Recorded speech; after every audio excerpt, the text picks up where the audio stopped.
Hello, ഞാനിതാ പുതിയൊരു video ആയിട്ട് വന്നിരിക്കുകയാണ്. ഇന്നത്തെ വീഡിയോ എന്ന് പറയുന്നത് നല്ല അടിപൊളി മത്തിക്കറിയാണ് കേട്ടോ. അപ്പോൾ പെട്ടെന്ന് തയ്യാറാക്കാൻ പറ്റും, നമുക്കൊരു 10 മിനിറ്റ് കൊണ്ട് തയ്യാറാക്കാൻ പറ്റുന്ന മത്തിക്കറിയാണ്. നല്ല മത്തി വാങ്ങിച്ചിട്ടുണ്ടായിരുന്നു ഞാൻ, വലിയ മത്തി. അപ്പോൾ ഞാനത് കറി വെച്ചുകൊണ്ടിരിക്കുമ്പോഴാണ് ആലോചിച്ചത് അതൊരു വീഡിയോ എടുത്താലോ എന്ന്. അങ്ങനെ വീഡിയോ എടുത്താണ് കേട്ടോ. അപ്പോൾ ഞാനൊരു ചട്ടീനകത്ത് ലേശം മുളക്, മഞ്ഞൾപ്പൊടി, നല്ല പുളി പിഴിഞ്ഞ് ഒഴിച്ച് അതിനകത്ത് മത്തിയിട്ട് അങ്ങനെ അടുപ്പിൽ വെച്ചു. പിന്നെ എന്താ ചെയ്തതെന്ന് വെച്ചാൽ തേങ്ങയും വെളുത്തുള്ളിയും ജീരകവും കൂടി ഒന്ന് ചതച്ചെടുത്തിട്ട് ഇത് മീൻ തിളയ്ക്കുമ്പോഴത്തേക്ക് അതിനകത്ത് ഇടുക. എന്നിട്ട് നല്ല പച്ച വെളിച്ചെണ്ണ ഒഴിക്കുക. പച്ച വെളിച്ചെണ്ണ അതിൻ്റെ മുകളിൽ ഇങ്ങനെ ഒഴിച്ച് നല്ല മണം വരുന്നുണ്ട്.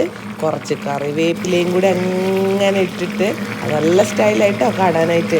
നല്ല റെഡും യെല്ലോ മിക്സും നല്ല ഗ്രീൻ കറിവേപ്പിലയും കൂടെ ഇടുമ്പോഴത്തേക്ക് അടിപൊളി കാണാൻ ചട്ടി. എന്നിട്ട് ഇങ്ങനെ ഒന്ന് ചുറ്റിക്കുക. അപ്പോൾ നമ്മുടെ കറി റെഡിയാണ്. അപ്പോൾ വേഗം ഫുഡ് കഴിച്ചോളൂ.